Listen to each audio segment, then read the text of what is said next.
Digital విప్లవం దేశాన్ని వేగంగా మారుస్తుంది. వేలిముద్ర వేస్తే రేషన్, ఫోన్ క్లిక్ చేస్తే డబ్బులు అంతా ఒక యాప్ లోనే జరిగిపోతుంది. కానీ ఇదే సాంకేతికత సామాన్యుడి పొయ్యి వెలిగించడంలో అడ్డంకిగా మారితే అవును, ఇప్పుడు అదే జరుగుతోంది. గ్యాస్ సిలిండర్ బుకింగ్ కోసం తీసుకొచ్చిన డిజిటల్ అథెంటికేషన్ పద్ధతి సామాన్యుల పాలిట ఒక ప్రహాసంగా మారింది.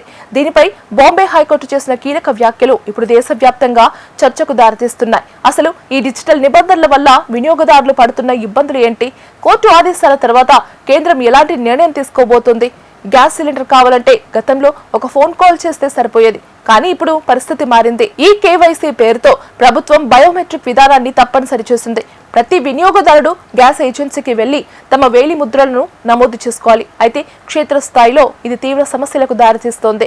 వృద్ధులు, శారీరక శ్రమ చేసే కూలీల వేలి ముద్రలు సరిగ్గా పడకపోవడంతో సిలిండర్ బుకింగ్ ఆగిపోతుంది. మరోవైపు గ్రామీణ ప్రాంతాల్లో ఇంటర్నెట్ నెమ్మదిగా ఉండటం, సర్వర్లు మొరాయించడం వంటి కారణాలతో ప్రజలు గంటల తరబడి క్యూ లైన్లలో నిలబడాల్సి వస్తుంది.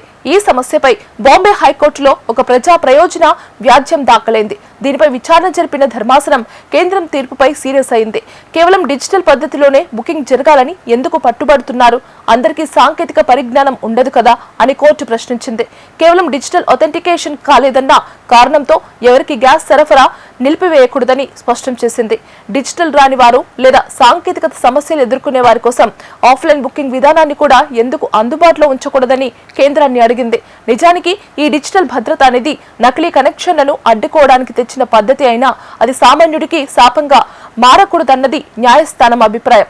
సిగ్నల్ లేని మారుమూల గ్రామాలు, స్మార్ట్ ఫోన్ వాడకం తెలియని నిరక్షరాస్యులు దేశంలో కోట్ల సంఖ్యలో ఉన్నారు. వీరి ప్రయోజనాలను కాపాడాల్సిన బాధ్యత ప్రభుత్వంపై ఉందని కోర్టు గుర్తు చేసింది.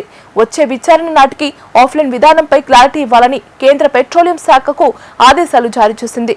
సాంకేతికత అనేది సదుపాయం కోసం ఉండాలి తప్ప అది ఒక అడ్డంకిగా మారకూడదు. బాంబే హైకోర్టు ఆదేశాల నేపథ్యంలో కేంద్రం ఆఫ్లైన్ విధానాన్ని మళ్లీ పునరుద్ధరిస్తుందా లేదా డిజిటల్ విధానంలో మార్పులు చేస్తోందా వేచి చూడాలి.